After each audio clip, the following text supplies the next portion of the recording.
Hello, hello! J'ai juste envie de prendre quelques secondes pour te remercier, toi maintenant qui m'écoutes, qui écoute ce podcast et cet épisode. Vraiment, c'est précieux. Je suis ravie d'être là, de pouvoir partager des choses et d'échanger avec toi et tous ceux qui m'écoutent. Alors vraiment, ta présence, le temps que tu accordes à m'écouter et les retours que vous me faites, vraiment, c'est extrêmement précieux. Merci pour ça. Gratitude, gratitude. OK. Alors aujourd'hui, j'ai envie de commencer par te décrire une journée et peut-être que tu t'y reconnaîtras. Tu te lèves le matin déjà un peu chargé, mais tu sais pas trop pourquoi. Tu vis ta journée qui avance, qui se fait et c'est comme si tu absorbais vraiment tout, tout, tout. L'humeur de la personne en face de toi, dans les transports en commun par exemple, ou alors encore la tension dans la voix de ta collègue ou le message que tu as reçu de quelqu'un que tu connais qui va pas bien et ça te pèse toute la journée. Ou alors, tu sens aussi tout ce que les gens, ressentent et veulent dire avant même qu'ils parlent ou qu'ils ouvrent la bouche. Tu captes, les non-dits, tu captes les malaises, les tensions dans une pièce et cetera et le soir, tu rentres chez toi et tu t'effondres, vide et lessivé, sans avoir l'impression d'avoir fait, quoi que ce soit, en fait, d'extraordinaire qui mériterait cet épuisement.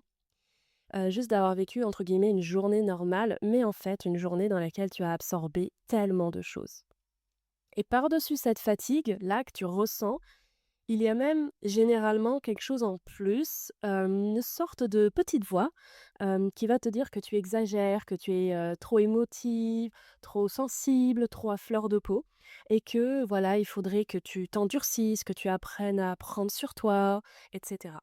Tu as sûrement déjà entendu ces phrases-là dans ta vie si tu écoutes cet épisode aujourd'hui, notamment voilà: «Tu es trop sensible».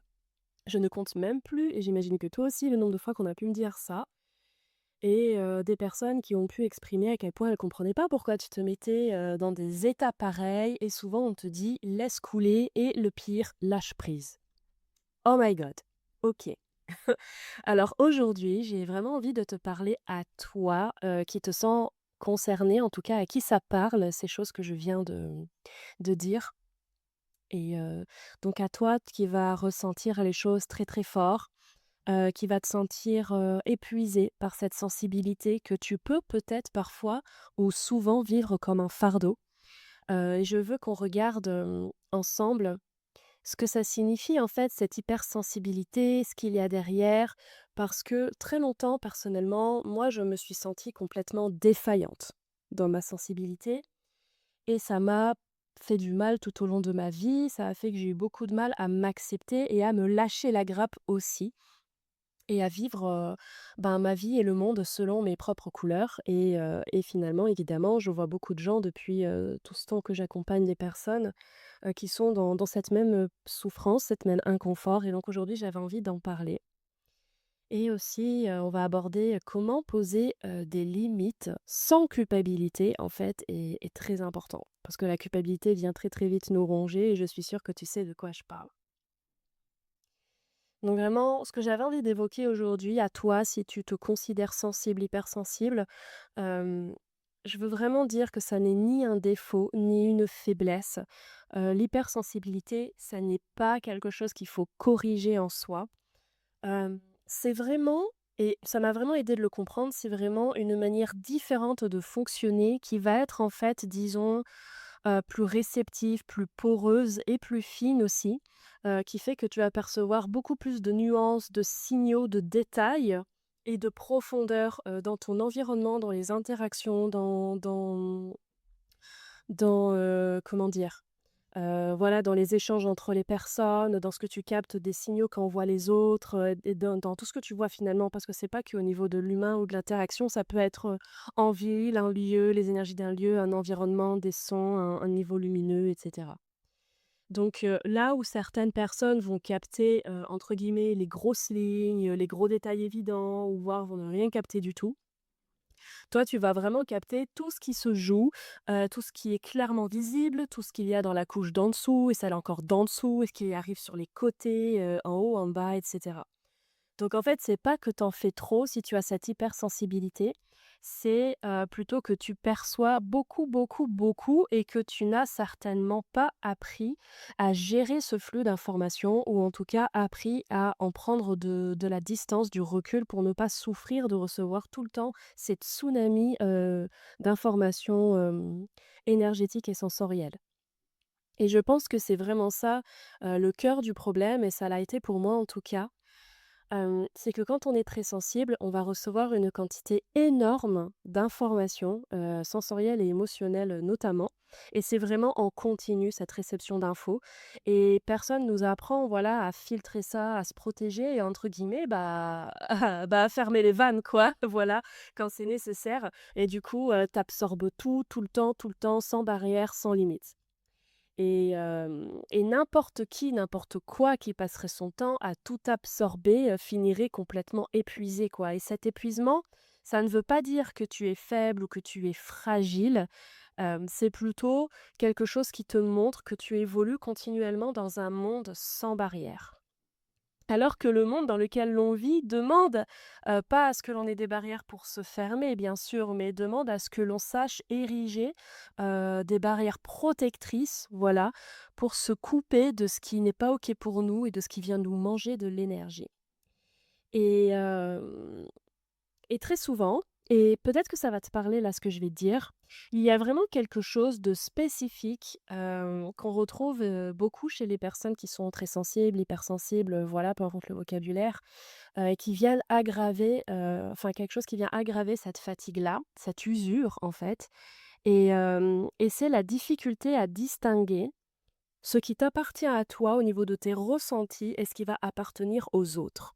Donc la difficulté à la distinguer et surtout à faire la séparation à l'intérieur de toi pour ne pas finir par te pourrir, ton énergie toute la journée à cause de l'énergie de quelqu'un d'autre et que c'est même pas la tienne.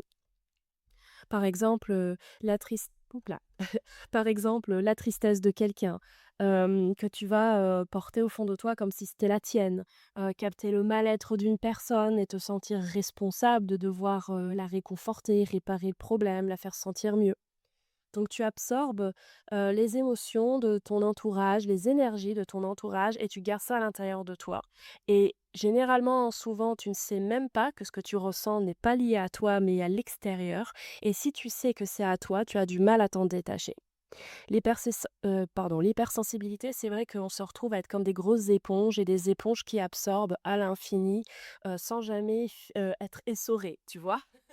Pour rester dans l'image de l'éponge, tu gorgé, gorgé, gorgé d'eau, super lourde, saturée et on vient jamais, voilà t'essorer pour vider cette eau et te ramener dans ta légèreté d'éponge, OK?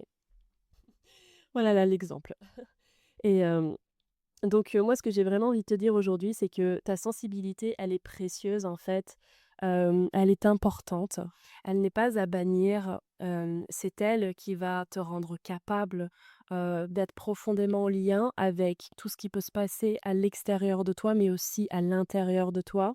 C'est ce qui peut te donner une perception fine et vraiment belle de la beauté, du vivant, du monde, et une belle perception de toi, tes énergies, ton intuition, de qui tu es. Et je trouve que cette sensibilité, c'est même un trésor qui permet d'entrer dans des connexions, plus ou moins profondes sur différentes couches et plans, voilà, de soi et de son monde.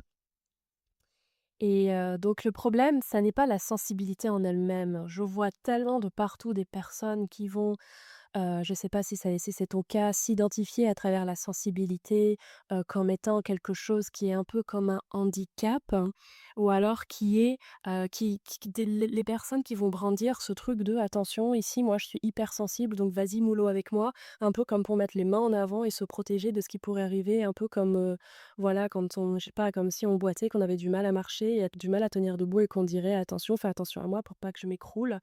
Hem, mais en fait le problème de s'identifier à ça, c'est que la sensibilité, on va la positionner comme quelque chose qui va être, hem, qui va être facile à faire tomber, à impacter, à abîmer, qui va amener c'est un peu cette connotation de faiblesse et de choses à «renforcer» entre guillemets. Alors qu'en fait, la sensibilité pour moi, le vrai sujet, c'est surtout que, généralement, elle va être vécue avec aussi, en même temps, une absence de limite. Et attention, la sensibilité n'est pas forcément, coordonnée avec le fait d'être sans aucune limite, et de pas réussir à poser ses limites. C'est possible d'avoir une réelle sensibilité et de savoir poser des limites, OK? Mais voilà, souvent, quand on est hypersensible, on a aussi beaucoup de mal à dire non, beaucoup de mal à poser des limites et à s'affirmer. Et en fait, capter autant de choses, d'informations et avoir cette finesse de perception et n'avoir aucune protection de soi, que ça soit énergétique, au niveau de l'affirmation de sa personnalité, au niveau de la capacité à dire dégage, non, j'ai pas envie, fous-moi la paix. En fait, tout ça, ça va mettre dans une position dans laquelle on va donner de soi continuellement sans se préserver. Et donc, c'est comme si on était un espèce de buffet à volonté non-stop avec tout le monde qui nous bouffe et qu'en fait on fermait jamais l'accès au buffet et que l'accès au buffet n'était pas contrôlé. Voilà. Et même le fait d'être un buffet tout court est un problème. OK, pour l'image. Mais ça, c'est vraiment quelque chose qui s'apprend et moi je l'ai appris, tout au long de ma vie. Ça a pris le temps et même encore aujourd'hui, même si j'ai fait beaucoup de chemin là-dessus, j'ai encore tendance à être un buffet à volonté, aussi bien dans mon perso que dans mon pro et ça demande un vrai boulot personnel. Et si tu es sur ce chemin-là, tu comprends ce que je veux dire, de réussir à prendre de la distance vis-à-vis de ça et de ne pas se laisser manger toute la journée.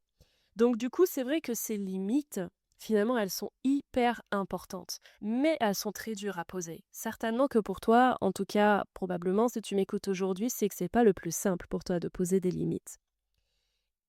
Et si poser des limites était simple, tu le ferais probablement déjà. Mais c'est pas simple. C'est pas simple, pour les personnes très sensibles et souvent, notamment les femmes, parce qu'il y a plusieurs choses, en fait, qui sont en lien, qui font poser ces limites, ça va être super dur et j'ai pas mal observé ça. Voilà, moi, j'aime bien, tu le comprends maintenant si tu as écouté plusieurs épisodes de ce podcast ou si tu me suis sur Instinctiva sur Instagram et cetera, que j'aime bien creuser les choses et aller observer, ce qui se passe, au fond d'un ressenti, d'un blocage et cetera et voilà et donc finalement, une chose qui va être un vrai blocage sur le fait de poser sa limite, c'est que on va très bien sentir et voir et percevoir l'effet que, notre limite produit sur l'autre. Donc par exemple, quand tu dis non, tu vas percevoir immédiatement chez l'autre la déception, la contrariété, le froid qui va se mettre en place et cetera. Et peut-être que quelqu'un qui est moins sensible à ça ou qui a moins besoin de plaire ou moins besoin de fit in, de s'intégrer ou moins besoin de et cetera, va pouvoir poser son «non» et ben, la réaction de l'autre ne va pas forcément, lui l'impacter ou alors elle va pas forcément ne serait-ce que se rendre compte vraiment de l'impact de son «non» chez l'autre, parce qu'il y a ça aussi. Alors que toi, si tu es très sensible, si tu as cette sensibilité développée et cette capacité à capter ce que tu ressens chez l'autre, et cetera, tu vas voir nettement l'effet de ta limite sur l'autre. Et toi, du coup, tu vas finir par «encaisser» en plein cœur, entre guillemets, ou plutôt en plein plexus, la réaction de l'autre, qu'il l'exprime ou pas, en fait. Et cette sensation est extrêmement inconfortable et du coup, généralement, on va préférer, voilà, se sacrifier plutôt que de ressentir cet inconfort d'être témoin de l'effet de notre limite sur l'autre. Du coup, qu'est-ce qui se passe? Du coup, on va dire: «Oui, oui, oui» pour ne pas avoir à sentir le malaise de l'autre. Et donc, on est continuellement en train de se trahir nous-mêmes pour préserver le confort de l'autre. Est-ce que ça te parle ça? Moi, ça me parle énormément, c'est l'histoire de ma vie et je suis sûre que toi qui m'écoutes, ça va te parler aussi, hein. Et avec tout ça, la culpabilité. Ah là là, cette énergie de la culpabilité. Elle va être immédiate, souvent elle est très viscérale et elle va surgir avant que quoi que ce soit ose se manifester. Heu et vraiment, on en finit par se retrouver à se dire: «Ouais, prendre soin de soi, c'est égoïste». Comme si avoir des besoins, et avoir des non-besoins de certaines choses comparées aux autres était une faute, était un problème. Comme si on n'avait pas le droit, d'exister tel que l'on est et qu'il fallait forcément que l'on soit utile, disponible, accommodante. Et cette culpabilité de ne pas vouloir être accommodante, de ne pas vouloir être disponible ou utile à l'autre et cetera, c'est pas une culpabilité qui est tombée du ciel, qui vient de nulle part. Elle a vraiment été apprise et acquise à travers le temps. On a beaucoup appris aux femmes, que leur valeur tenait notamment à leur capacité à prendre soin des autres, à se rendre disponible et à ne pas déranger.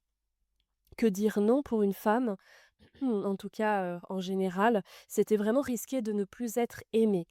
Alors du coup, en tant que femme, qu'est-ce qui se passe? On va dire oui encore et encore jusqu'à l'épuisement, jusqu'à, s'effacer soi-même finalement.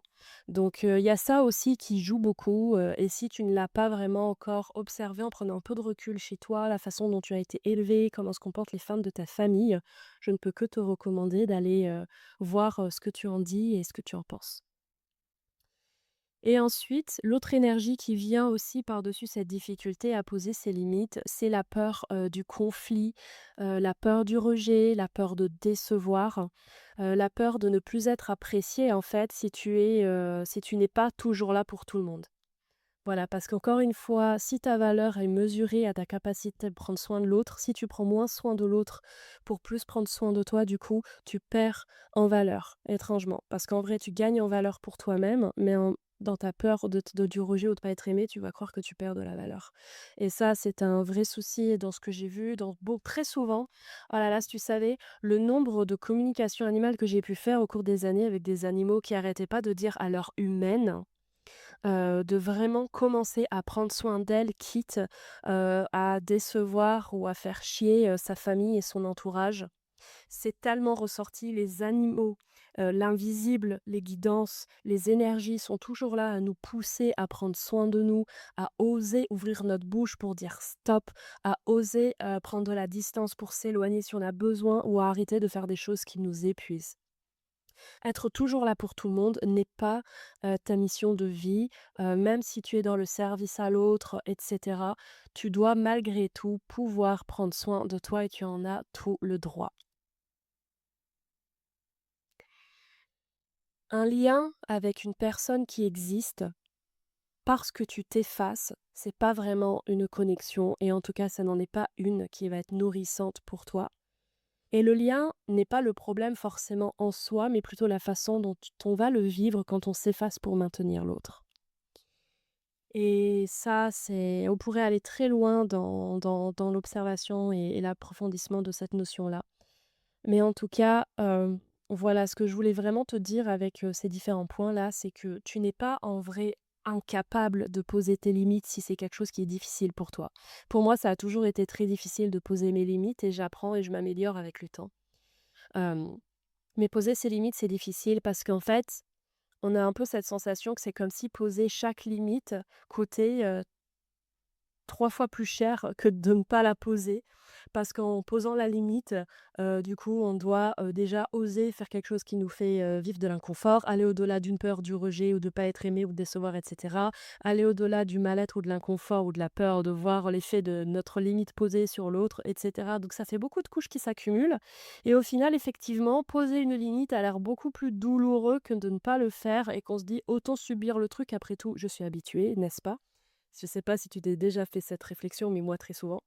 Alors qu'au final, peut-être que la douleur de l'inconfort et de la sortie de zone de confort, elle est forte au début, mais au final, après, c'est une libération. Alors que quand on continue de subir et de subir et de subir sans poser de limites, on est dans une douleur chronique qui juste ne s'arrête pas. Et c'est pour ça que c'est d'autant plus vital d'apprendre à les poser ses limites parce que finalement, ce n'est pas être hypersensible le problème, ce n'est pas avoir une sensibilité affûtée, développée, approfondie le problème.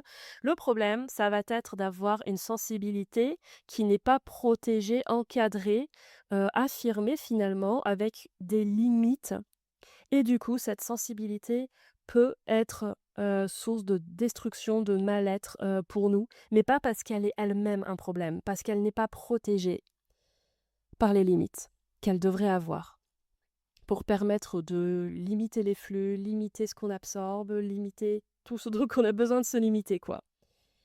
Avec des limites posées, Et je sais que c'est pas facile, mais petit à petit, on y arrive.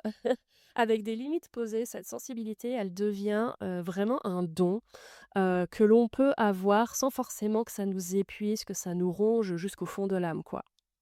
Donc poser des limites, très souvent, les gens vont croire et je m'en suis beaucoup rendu compte à travers des réflexions à la con que je peux avoir en commentaire sur les réseaux sociaux ou que les gens peuvent dire ou voilà, de ce que je vois, les croyances qu'ont mes clientes et cetera. Très souvent, on lie le fait de poser des limites avec le fait de manquer, de sensibilité. Tu poses des limites, t'es quelqu'un de méchant, tu poses des limites, t'es égoïste, tu poses des limites, t'es pas sensible, à ce que l'autre ressent et tu pas sensible et cetera. C'est une très grosse confusion. Poser des limites ne t'enlève en rien ta sensibilité, ni, ta bonté de cœur, ni, le fait que tu peux penser à l'autre et ou quoi que ce soit. On fait le mélange entre les 2, mais ça n'a rien à voir. Poser des limites n'est pas le contraire de la sensibilité. Au contraire, en fait, les limites sont ce qui vont rendre vivable, et même, ce qui va potentiellement approfondir ton lien à ta sensibilité. Pourquoi? Parce que si tu as cette sensibilité que tu vis, et que tu as aussi des limites, tu vas réussir à davantage t'immerger dans ta sensibilité, la vivre naturellement, avec fluidité, voire même avec plaisir, avec alignement, parce que tu sais que tu as en toi les ressources et les capacités de te protéger. Du coup, ça t'aide parce que quand en tout cas c'est mon cas, tu vois, en ayant une sensibilité forte, développer, s'il y a pas de limite pour la cadrer, enfin pas pour la cadrer en mode l'enfermer, mais pour la protéger en fait. Du coup, on va avoir tendance, en tout cas ça a été mon cas, de vouloir limiter cette sensibilité, l'étouffer, la castrer, on lui en veut. Au final, on vient la blesser, on a envie de la rendre moindre, moins forte pour, s'isoler de toutes ces blessures que l'on ressent, de tout ce que l'on capte de l'extérieur et cetera. Vraiment comme si on voulait mettre un couvercle sur notre sensibilité. Parce que ce couvercle d'étouffement que l'on met dessus, c'est ce qu'on trouve finalement comme moyen de survie pour se protéger quand on n'a pas de limite. Mais au final, on se coupe d'une certaine façon de nous-mêmes en faisant ça. Alors qu'en apprenant à poser des limites, là, même si c'est pas évident, ça permet de protéger cette sensibilité et donc, en fait, de la décupler et de mieux la vivre. Poser des limites, c'est un peu comme installer des berges Hem, autour d'une rivière et ça permet à la rivière de couler sans tout inonder. OK? Du coup, moi, je me suis beaucoup demandé, et c'est peut-être ton cas maintenant si tu m'écoutes, comment poser des limites sans se noyer dans la culpabilité qui nous fonce dessus juste après? Alors, je vais te donner les astuces, enfin voilà, je vais te parler de ce qui, moi, m'a aidé personnellement sur mon chemin de vie, dans mon travail vis-à-vis de ça. Déjà, ça a été de changer mon regard sur la limite elle-même. Tant que tu perçois le non comme un rejet de l'autre, comme une agression de toi vers l'autre, ça va être difficile de poser un non, par exemple, sans culpabiliser. Mais ce qu'il faut comprendre, ce que j'ai appris à comprendre, en fait, avec le temps, une limite, elle n'est pas dirigée contre quelqu'un. Une limite, c'est pas, «Je suis contre toi». Une limite, c'est une information, hem et c'est toi qui vas dire, jusqu'où tu peux aller et ce qui est possible pour toi. Exactement comme les animaux font quand tu observes les animaux. Ce n'est pas tant que toi tu rejettes l'autre, c'est que tu te respectes toi. Tu vois? La perception, l'angle de vue, l'énergie, le ressenti là, c'est pas du tout la même chose. Poser une limite, ça n'est pas aller contre l'autre, c'est aller en faveur de toi-même. Et ça, c'est pas du tout la même chose. Et ce que j'ai aussi vraiment appris à réaliser, c'est que, qu'est-ce que je veux dire? Oui, c'est que quelqu'un qui t'aime réellement n'a pas besoin que tu te détruises pour se sentir aimé.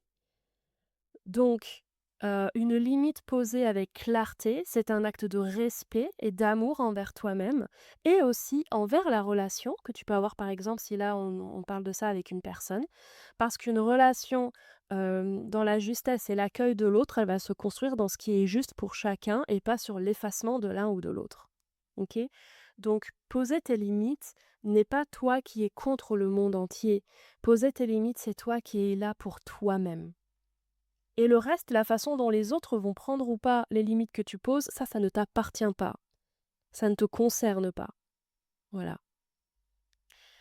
Ensuite, la deuxième chose qui m'a beaucoup aidée, c'est d'apprendre à vraiment à reconnaître ce qui m'appartient dans mes ressentis et ce qui ne m'appartient pas. Et pour ça, évidemment, mon cheminement, vis-à-vis de l'énergétique et de la communication animale m'a énormément aidée puisque pour réussir à voilà, à faire des guidances, à être en lien avec l'invisible avec plus de justesse et de pratiquer la communication animale avec plus de justesse aussi et cetera, il faut absolument, c'est nécessaire, est un non négociable, de réussir au mieux que l'on peut, hem faire la différence entre ce que l'on ressent nous et ce qu'on capte de l'autre. Et c'est fondamental. Quand on a cette sensibilité ouverte et qu'on capte beaucoup de choses, on peut se sentir vite envahi par des émotions, alors qu'en fait, ces émotions potentiellement ne sont pas les nôtres ou sont les nôtres. Du coup, il faut vraiment apprendre à se demander: «Est-ce que ce que je ressens est à moi ou est-ce que je suis en train de vivre, ce qui arrive de quelqu'un d'autre, de quelque chose d'autre?» Animal compris, hein, que ça soit humain ou animal d'ailleurs. Et déjà, prendre l'habitude de se poser cette question petit à petit dans le temps, à chaque fois qu'on ressent un truc, ça permet d'ouvrir un espace, de pouvoir réaliser ce qui est à soi et ce qui est pas à soi. Donc, tu peux être en présence, à la souffrance de quelqu'un et le sentir à l'intérieur de toi et tu peux ne pas absorber ça, juste le capter et tu peux être là pour la personne sans pour autant absorber son mal. Tu peux être dans de la réelle compassion et de la réelle empathie sans tomber dans la pitié. Et finalement, apprendre cette distinction-là, c'est apprendre à ne plus te vider pour les autres ou alors plutôt, c'est apprendre à ne plus te remplir des autres.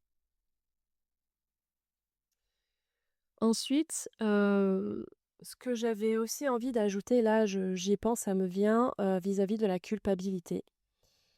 Pour revenir un peu là-dessus, c'est que accepter en fait, dans ton chemin où tu veux, voilà, savoir poser des limites et tout, c'est réussir à apprendre et à accepter que la culpabilité va arriver. Et de ne plus la prendre pour quelque chose, qu'on a envie de rejeter super loin comme on a tendance à vouloir le faire avec le mental, par exemple. Quand tu poses une limite, tu vas peut-être ressentir de la culpabilité.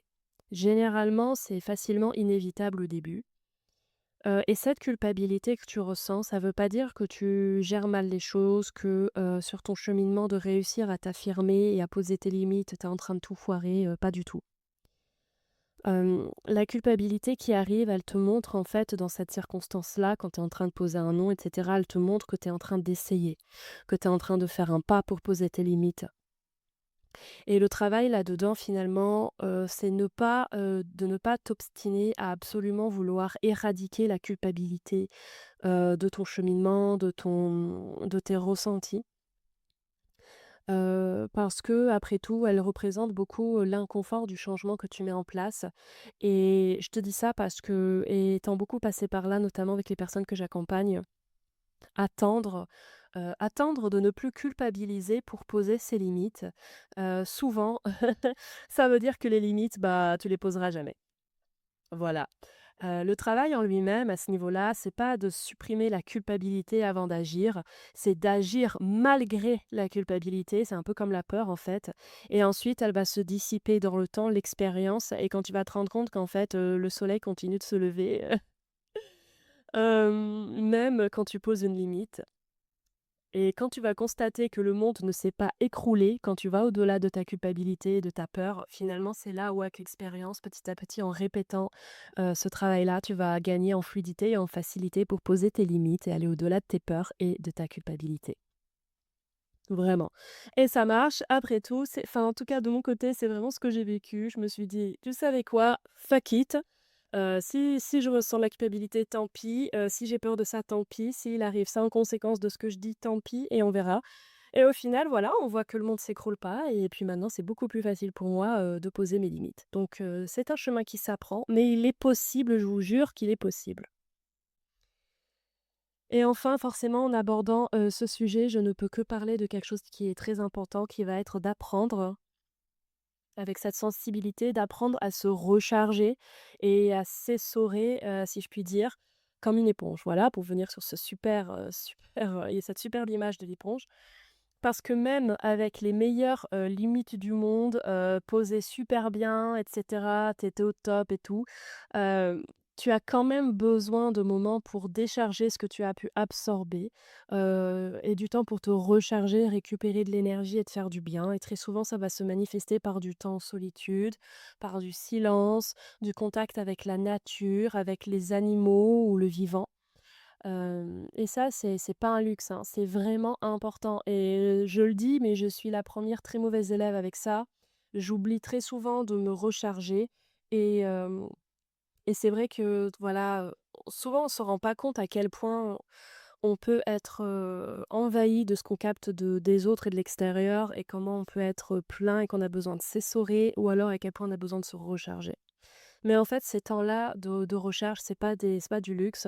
Ce sont vraiment des nécessités vitales et vraiment, j'ai envie de dire, la solitude dont on peut avoir besoin dans ces moments-là, si c'est ton cas, ça n'est pas, une sorte de repli égoïste.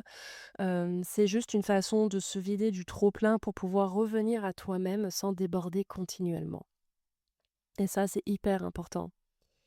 Et quand on pense aux animaux, forcément, on voit bien comment les animaux, ils sont des êtres hypersensibles et qu'ils sont à l'écoute de leur environnement extérieur et intérieur et que les animaux captent une infinité de signaux. Bien sûr, tout cela dépend de leur espèce et de leur individualité, mais voilà, dans le monde animal, vraiment, ce sont des êtres qui captent énormément de choses. Mais l'animal sait aussi se retirer. Si tu as un animal à la maison, tu l'as très certainement déjà remarqué. L'animal va savoir s'isoler quand il a besoin de récupérer. L'animal peut aussi potentiellement avoir un territoire, des limites à défendre, ou alors le territoire, ça va être son troupeau ou ça va être lui-même. Un animal arrive à poser des limites, c'est quelque chose qui est très naturel pour l'animal, de poser des limites. Et il ne va pas être dans cette énergie de culpabilité qui va en découler du fait qu'il prend jamais soin de lui parce que il faut prendre soin de l'autre tout le temps. Rien qu'en observant les animaux, on peut voir à quel point il est naturel, juste et normal de poser des limites et que poser des limites n'indique en rien, n'indique en rien une faiblesse de sensibilité ou de gentillesse ou de peu importe, les choses que l'on lie à ça. Et toi, c'est ça que tu as à réapprendre en fait. Ta sensibilité et tes limites ne sont pas des ennemis et ensemble, au contraire, elles font de toi quelqu'un qui peut percevoir profondément les choses sans pour autant s'y dissoudre. Donc, la prochaine fois que tu ressens monter en toi une émotion lourde, quelque chose d'envahissant, etc., demande-toi si c'est à toi. Et si ça ne t'appartient pas, si tu sens que ça vient de l'extérieur ou que c'est à quelqu'un d'autre, essaye d'imaginer un geste ou un symbole ou quelque chose qui te permet de t'en débarrasser, de la donner à la terre ou de la rendre à l'être à qui ça appartient. Pour toi, te vraiment retirer symboliquement ça et te protéger. Respirer, revenir à toi et garder en toi ce qui t'appartient. Déjà que ça fait beaucoup, hein, de garder en nous ce qui nous concerne, alors quand on doit porter tous les baluchons du monde entier, franchement, on n'en peut plus, c'est pas possible. Donc essaye autant que nécessaire de trouver des petites astuces, des petits, rituels, des petits mouvements ou des petits tricks, des tricks, pour pouvoir, t'éloigner de ce qui ne t'appartient pas déjà, ça fera beaucoup. Voilà. Tu peux totalement être dans de l'ouverture sans pour autant, te vider continuellement, mais ça s'apprend, c'est pas évident et je suis moi aussi encore tous les jours sur ce chemin-là. En tout cas, quand on est sensible, il faut qu'on apprenne à se protéger parce que sinon on vit notre sensibilité comme un fardeau et c'est tellement dommage parce qu'elle est en réalité un réel trésor. Voilà, donc c'est ce que j'ai envie de te dire. Tu n'es pas trop sensible, tu n'es pas trop ceci, trop cela. Tu es juste toi, dans un univers, dans un monde qui ne t'a pas forcément appris à te protéger ou qui te fait culpabiliser quand, tu as besoin de prendre soin de toi et de te protéger et tout ça, ça s'apprend. Tu peux l'apprendre, je l'apprends et si pour toi c'est difficile aujourd'hui de vivre ta sensibilité, je veux juste que tu saches qu'on est ensemble, je comprends, c'est pas évident.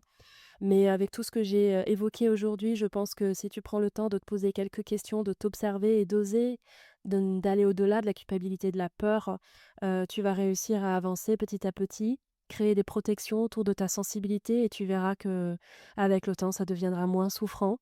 Hem Hésite pas à m'envoyer un message en retour de ce podcast pour me dire ce que tu en penses. Lire vos avis, c'est toujours très précieux pour moi. J'aime beaucoup échanger avec vous. C'est pour ça hein, que je fais ces longs épisodes de podcast. Si ça t'a plu, si tu penses que ça pourrait faire du bien à des personnes autour de toi, n'hésite pas à partager, commenter le podcast ou laisser des jolies étoiles pour soutenir le podcast et je te remercie de m'avoir écoutée. J'espère que ça a été intéressant pour toi. C'est un sujet que j'ai vraiment beaucoup, travaillé au cours de ma vie parce que waouh, Dieu sait que ça aurait été une souffrance pour moi.